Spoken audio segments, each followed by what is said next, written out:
Em nome da organização do segundo Seminário Marx hoje, gostaria de agradecer a todos os apoios ofertados e parcerias que possibilitaram a realização deste evento.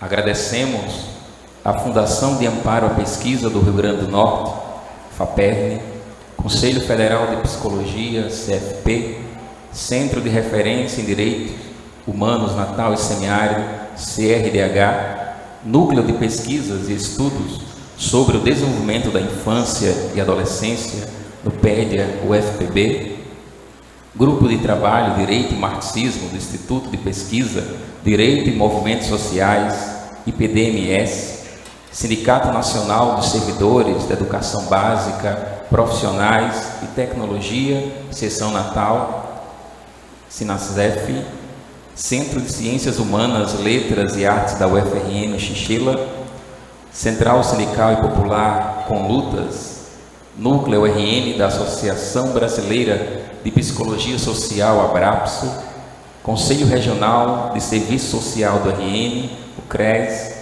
Conselho Regional de Psicologia do RN, o CRP 17, Grupo de Estudos em Direito Crítico, Marxismo e América Latina, o GEDIC, Observatório da População Infanto-Juvenil em Contexto de Violência, OBJUVE, Universidade Federal Rural do Semiárido, UFESA, Universidade Federal do Rio Grande do Norte, UFRN, Sindicato dos Trabalhadores do Poder Judiciário Federal do Rio Grande do Norte, Sintrajurne, Pró-Reitoria de Pós-Graduação da UFRN, PPG, Pró-Reitoria de Pesquisa da UFRN, PROPESC, Central Única dos Trabalhadores, Seção RN, CUT, Sindicato dos Serviços Públicos da Administração Indireta do RN, SINAI, Pró-Reitoria de Extensão da UFRN, PROEX, Sindicato dos Docentes da UFRN, ADURNE, e ao Sindicato Estadual dos Trabalhadores em Educação do Ensino Superior, SINTESP, RN. Neste momento, daremos início à conferência de abertura com o tema A Crise do Capital e a Classe Trabalhadora. Para coordenar a mesa, passamos a palavra ao professor Dr. Oswaldo Yamamoto. Eu gostaria então de convidar a professora Raquel Varela para participar do acompanhamento.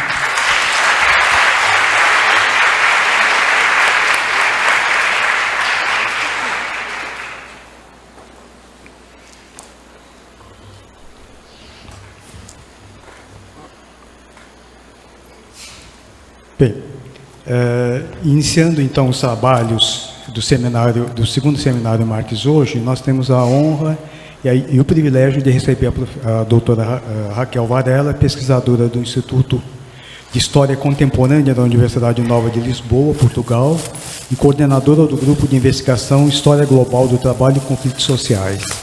A doutora Raquel tem coordenado diversos projetos de pesquisa institucionais em redes nacionais e internacionais sobre a temática do trabalho. É atualmente a vice-coordenadora da Rede de Estudos de Trabalho e Movimento Operário e dos Movimentos Sociais de Portugal, membro do Board of Trustees do ITH, International Conference of Labour and Social History, e membro da Associação de Historiadores del Presente. Preside atualmente a International Association of Strikes and Social Conflicts. Publicou inúmeros artigos em revistas portuguesas e internacionais, além de 5 livros como autora e 10 como coordenadora e editora, abordando temas relacionados à história da Revolução de 25 de abril de 74, Portugal, a sociologia e história do trabalho, o estudo histórico da segurança social e do Estado Social e sua articulação com as relações laborais. No ano de 2013, foi agraciada com o Prêmio Internacionalização em Ciências Sociais Santander, da Universidade Nova de Lisboa, e em 2014, com o Prêmio Personalidade do Ano, Sociedade da Revista Mais Alentejo. Essa é apenas uma síntese de um extenso currículo da doutora Raquel, mas eu penso que o mais importante é ouvi-la. Então, sem mais delongas, eu passo a palavra para a professora Raquel Varela. Muito obrigada. Boa noite a todos. É com imenso prazer que eu estou aqui Quero começar por agradecer as palavras do professor Yamamoto, a quem quero oferecer um livro que eu escrevi junto com os professores Valério Arcari e Filipe Abranches Demier, o que é uma revolução, teoria, história e historiografia, como forma de lhe agradecer a fundação há quase 30 anos, segundo eu percebi, deste grupo que começou consigo e hoje tem aqui uma sala cheia de pessoas a querer debater o que é a sociedade e como mudá-la. Obrigada. Muito obrigada.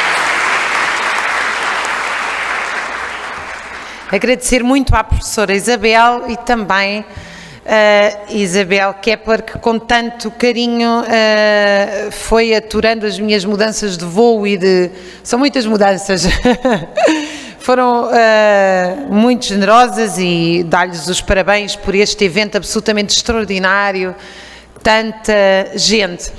Bom, eu trago-vos uma palavra de otimismo face à crise financeira internacional desde 2008, porque eu tenho acordo com a maioria dos intelectuais marxistas de que a classe trabalhadora, os trabalhadores, uma classe trabalhadora hoje muito heterogénea, diversificada, mais qualificada,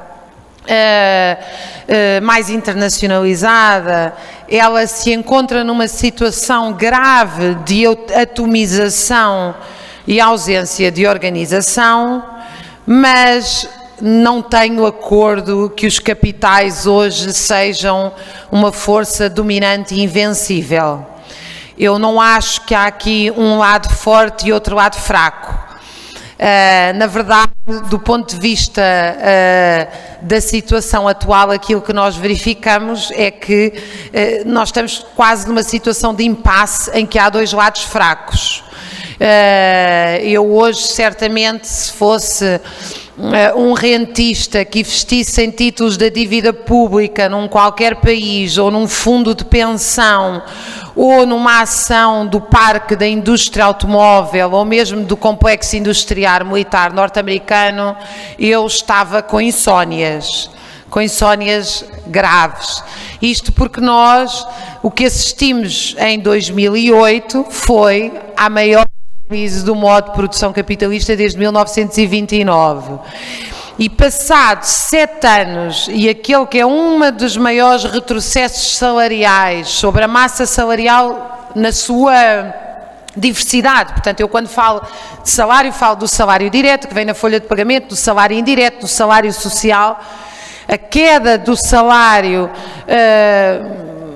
aumentou entre 10% a 20% a pobreza no sul da Europa e levou uma redução da massa salarial de quase 40%. Nos Estados Unidos, que é a economia mais pujante do planeta, a queda salarial foi de 25% e, no entanto, nós vivemos uma situação de deflação dos preços da produção nas principais economias com taxas de juros negativas. O que é que isto quer dizer do ponto de vista dos capitais? O que isto quer dizer é que, apesar da violência do retrocesso sobre a massa salarial, das medidas contracíclicas pós-2008, não foi possível estabilizar o modo de acumulação capitalista ao ponto de promover um ciclo de expansão que existe desde 2009, efetivamente. Não foi possível promover um ciclo de expansão sólido e seguro. Hoje, quem coloca o seu dinheiro refugiado dos principais países centrais, nomeadamente a Alemanha e os Estados Unidos, coloca, e passado 3 meses vai ter menos capital. É esse o significado das taxas de juros negativas. O que é que isso significa na profundidade do sistema capitalista mundial? Bom, significa que não há recuperação suficiente da taxa média de lucro na produção, há medo de colocar o dinheiro na produção, Bom, já agora todos aqui percebem, imagino eu, porque estou perante uma plateia extensíssima de alunos universitários que têm contacto com a teoria do valor-trabalho, que a crise de 2008 não foi uma crise de falta de dinheiro, foi uma crise de excesso de produção de capital, não é? As crises pré-capitalistas, modernas, medievais, é que são crises onde vem uma praga, arrasa as colheitas e se perde a produção. As crises do modo de produção capitalista, a primeira sobre a qual Marx refletiu depois de 1820, eram crises estranhíssimas, até porque os primeiros autores do capitalismo não esperavam crises. Portanto, o capitalismo permitia um tal avanço das forças produtivas, uma quantidade tal de produção, que não haveria crises. Marx vem explicar que não. O aumento do capital constante sobre o capital variável, justamente o investimento em maquinaria, tecnologia, leva necessariamente a um momento que ele na altura chamou de crises industriais, crises cíclicas, que não ocorriam no século XIX, 10 em 10 anos, em que aumenta o custo unitário do trabalho, que é a única fonte de valor. É o momento da crise no seu esplendor. A crise no seu início não tem qualquer problema para os trabalhadores. Ela até é, ou deveria ser, do ponto de vista abstrato, um momento positivo para os trabalhadores. Porque caem os preços, efetivamente. Portanto, não há problema nenhum. O problema não são as crises, o problema são as medidas contra a crise. Quando ouvirem um governo dizer nós estamos a preparar medidas para sair da crise, percebam que a crise vai sair do lado dos capitais e passar para o lado dos trabalhadores. Porque nunca há um país em crise, nós nunca estamos todos juntos em crise. A crise vai de um lado para o outro, o dinheiro não desaparece, certo? Não voa para Marte. O mundo é um só, está fechado.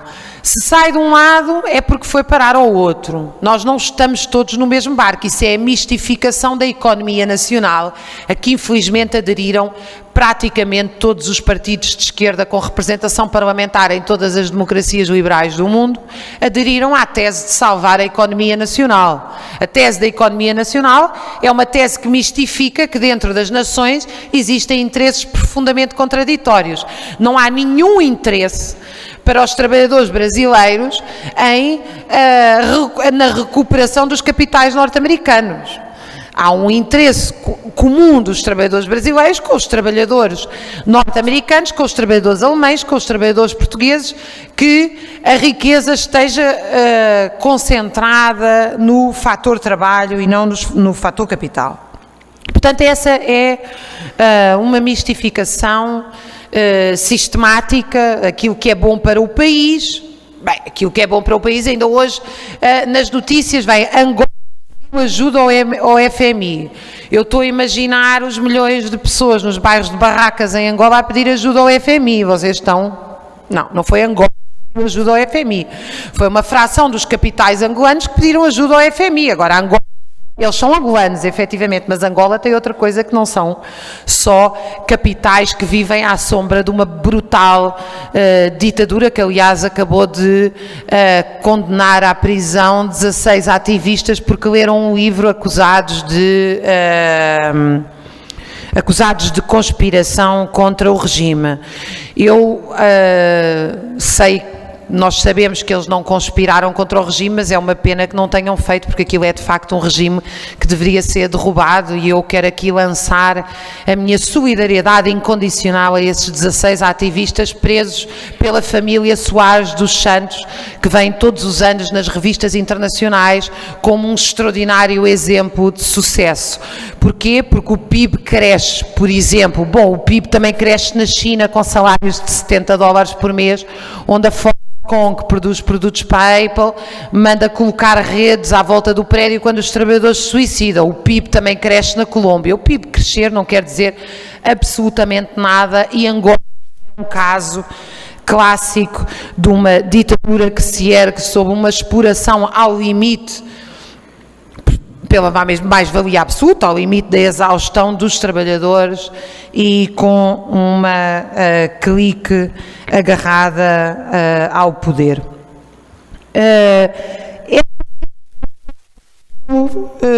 Claro que Angola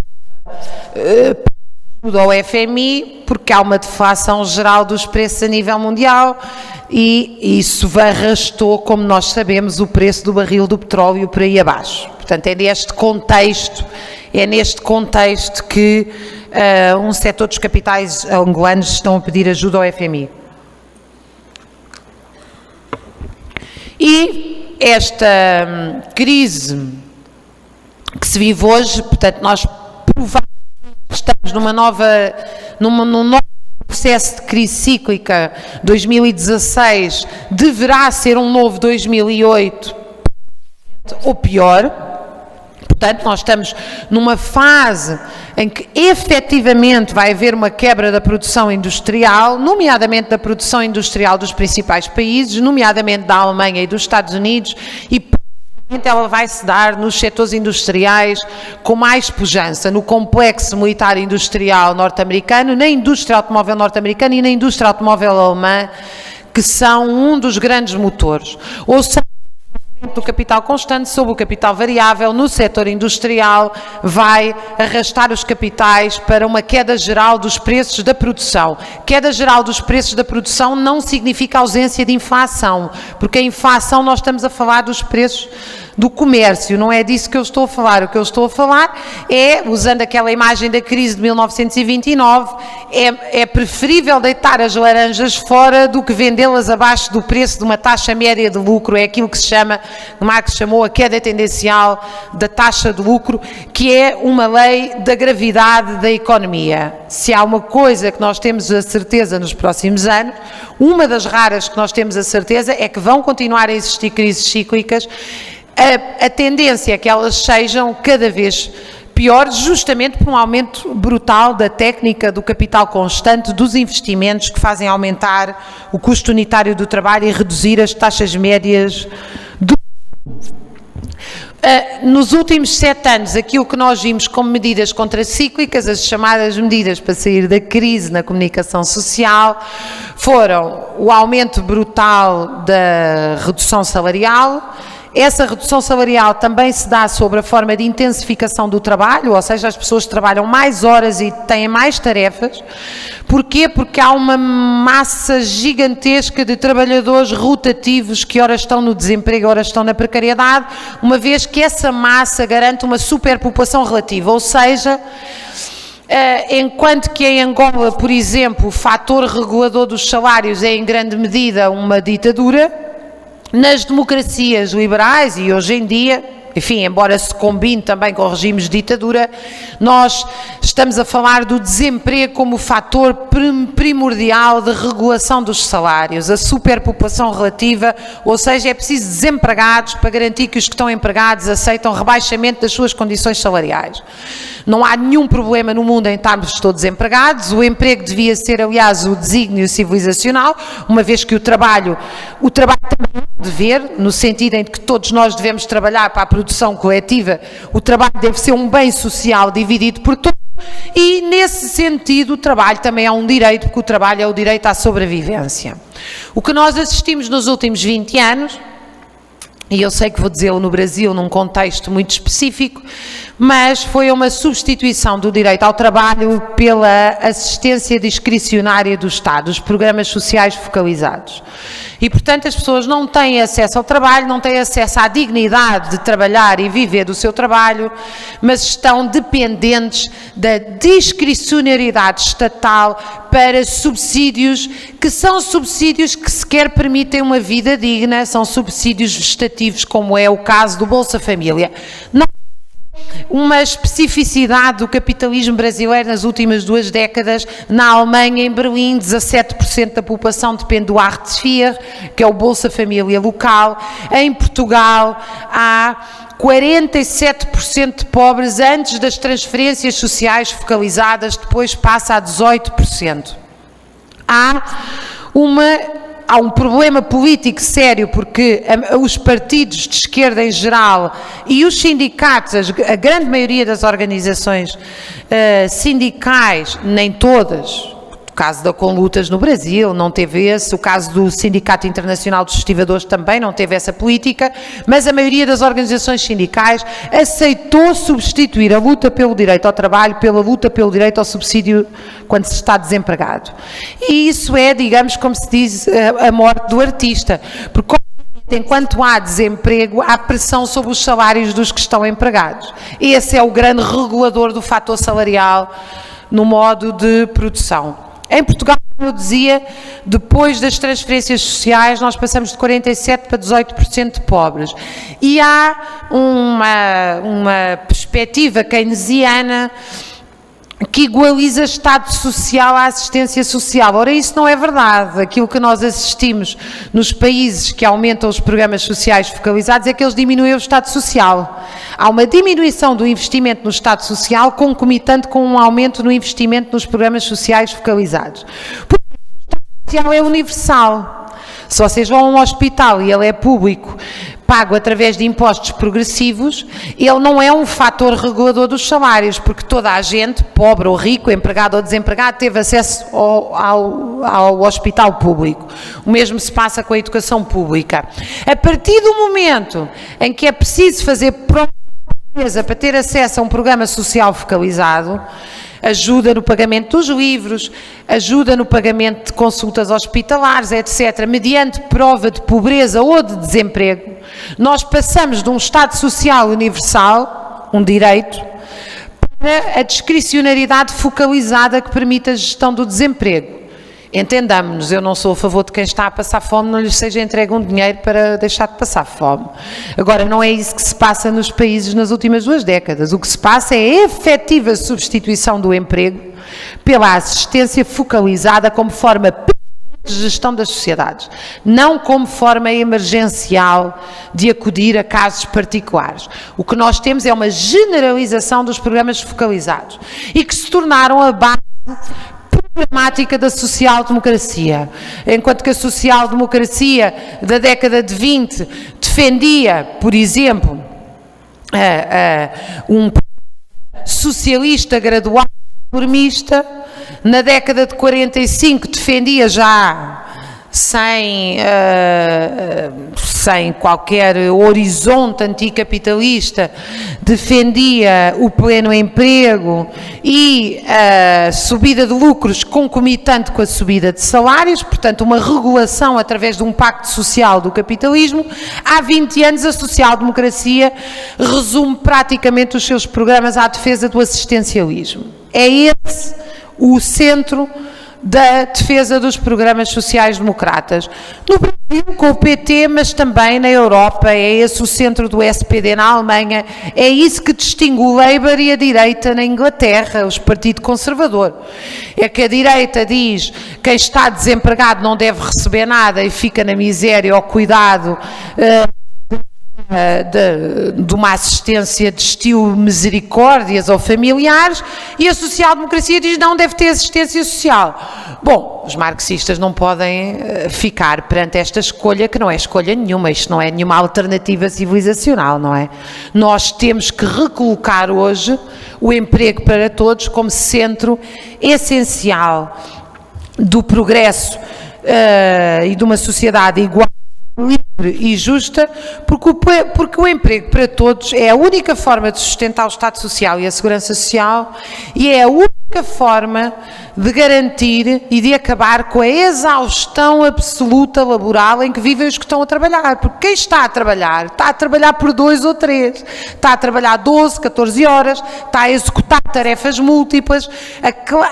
Os trabalhadores estão neste momento nos países, em quase todos os países, numa situação de burnout, de esgotamento físico, estão a ser levados ao esgotamento físico e mental, justamente por esta pressão permanente. Portanto, a divisão do trabalho como bem social, creio eu, deve ser colocada por todos como garantia de Estado Social e de bem-estar e como a única forma de sustentar os serviços públicos através de impostos que obviamente não devem cair sobre o fator trabalho, mas é sobre o fator trabalho que recaem permanentemente. Nesta circunstâncias, os últimos 7, 8 anos mostraram uma recuperação das taxas médias de lucro a partir de 2009 e na economia norte-americana, sobre a intensificação do trabalho, a mercantilização dos serviços públicos e o brutal queda de salários. Também sobre os salários diferidos, ou seja, as pensões e aposentadorias, ou seja, quer através dos fundos de pensões, quer através dos cortes diretos ou indiretos das pensões e das reformas, aquilo que foram conquistas fundamentais da década de 70 estão a ser postas em causa. Na verdade, o modo de produção, no seu declínio, conseguiu o seguinte: assim que as pessoas se começaram a aposentar, viram as suas aposentadorias cortadas. Quer dizer, existiu aposentadoria enquanto as pessoas descontaram para a aposentadoria. Assim que foi na hora de pagar, começaram a cortar as aposentadorias. É exatamente o mesmo com os fundos de pensões. Um fundo de pensões ou entra em colapso financeiro ou na hora de pagar as pensões. Ele é, no caso de Portugal, é doado ao Estado, quando ele está desvalorizado, não é? Na hora de pagar as pensões, todas as grandes empresas entregam os fundos de pensões ao Estado, o que significa que eles estão semi-descapitalizados. Eu queria, depois deste cenário, entre as medidas contracíclicas, encontra-se uma muito importante, que eu penso que também merecia uma reflexão da nossa parte, que tem a ver com as migrações.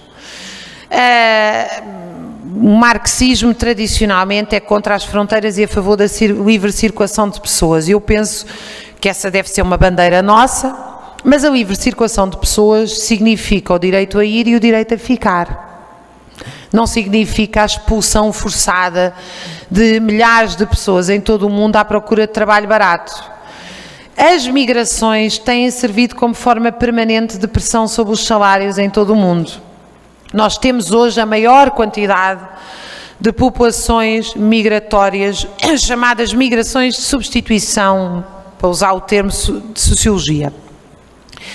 Isto cria-nos um problema sério, porque justamente aquilo que se tem visto nos últimos 20 anos é que, salvo em casos raros de migrações altamente qualificadas ou voluntárias ou migrações de reagrupamento familiar, a maioria dos processos migratórios são processos de concorrência salarial.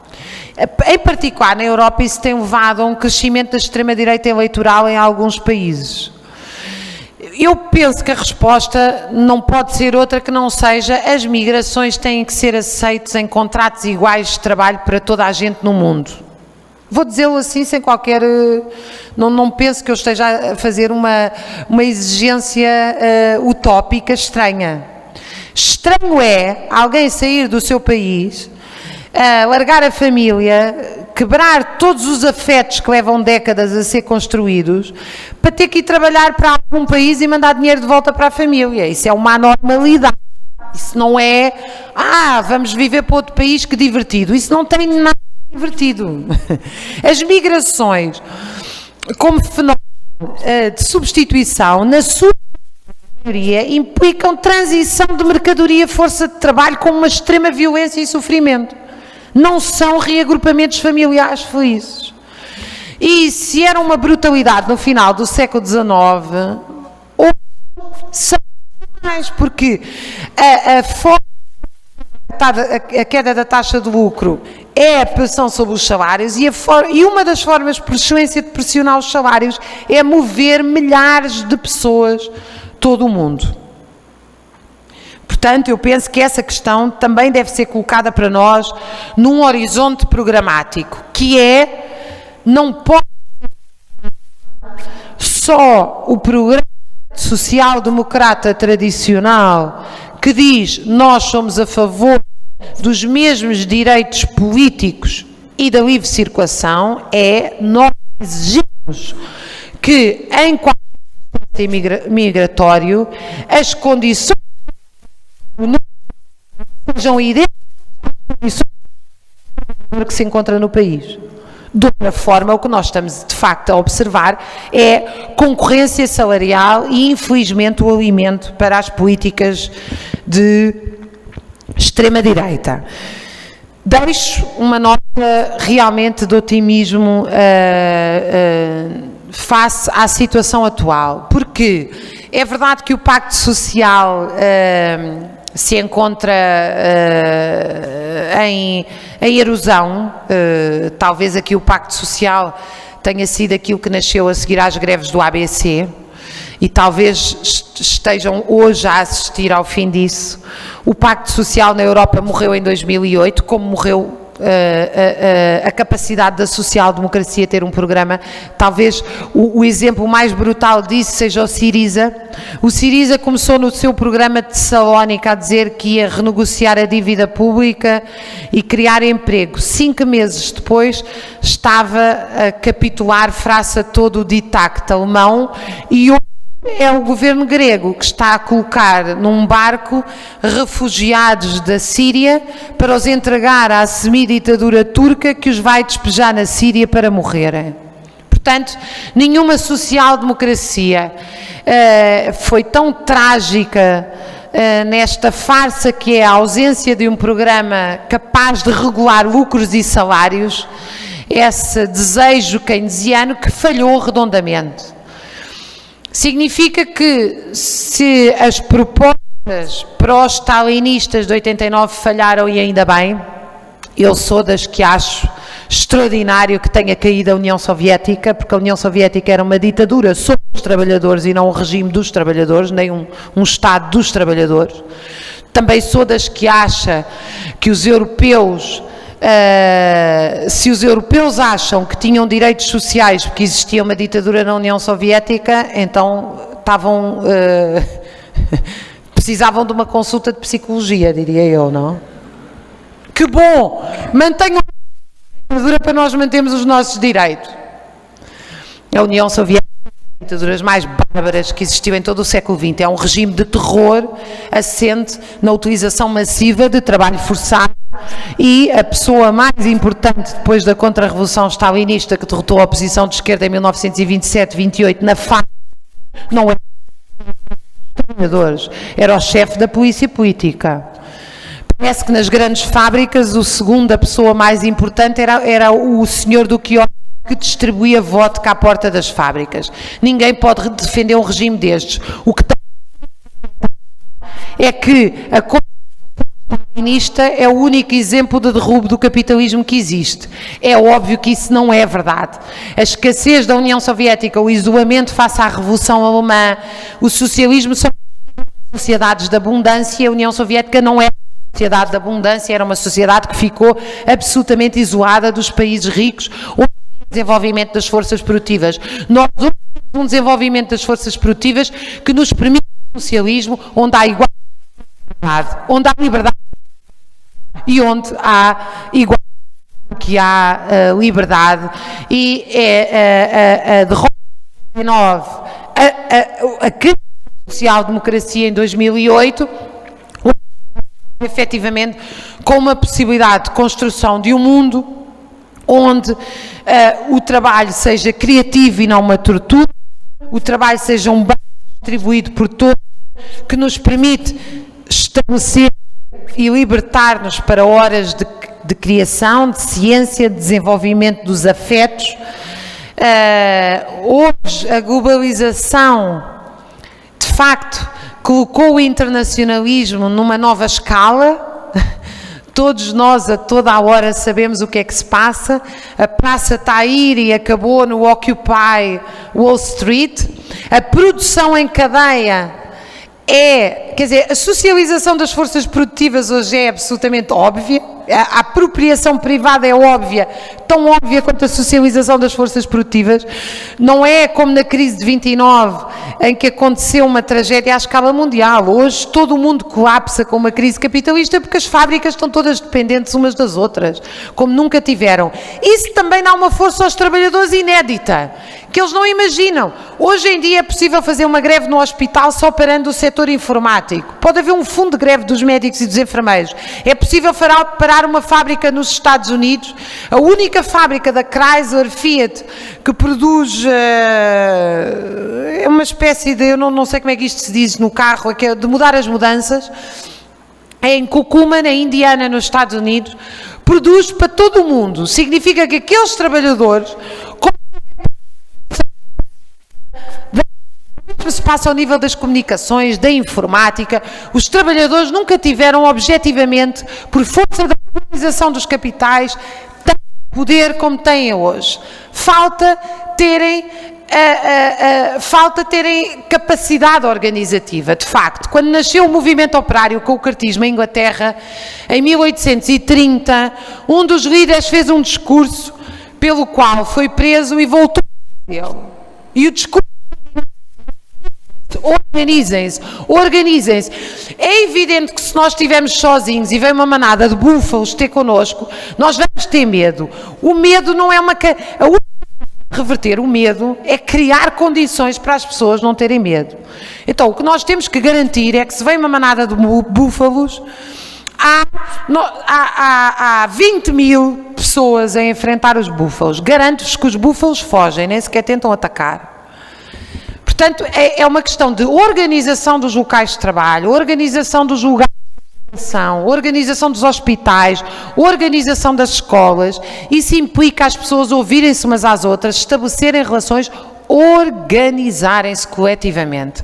E eu queria terminar esta minha palestra hoje usando exatamente as mesmas 3 palavras que o cartismo usou no início do movimento operário em 1830, que trouxe tudo que hoje as burguesias liberais se orgulham, foi conquistado com duras greves, duras repressões, com morte do movimento operário. Até foram conquistados pela organização do movimento operário. Organizem-se. Obrigada pela vossa atenção.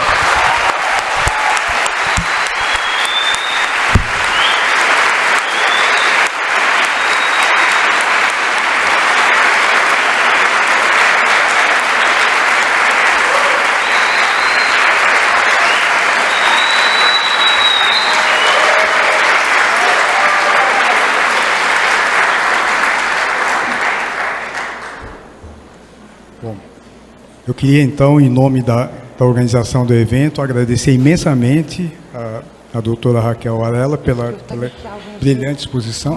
Você quer falar? Não, é só se alguém quiser, eu trouxe alguns livros para vender. Então, deixa eu só passar a palavra para ela fazer Eu trouxe 10 livros de Portugal, se alguém quiser ver e ficar com algum deles. Não trouxe mais porque vieram na mala. Eu devia ter dito isto ao início, não é? Mas agora é que me lembrei, olhei para os livros, era só este recado. Se quiserem vir ter comigo, são todos sobre história das revoluções, são 6 livros diferentes sobre a história das revoluções e a atual crise económica mundial. Obrigado, doutora Raquel. Eu lembro que amanhã a doutora Raquel Varela estará dos minicursos. Vocês vão poder dialogar com ela, então, ok? Obrigada.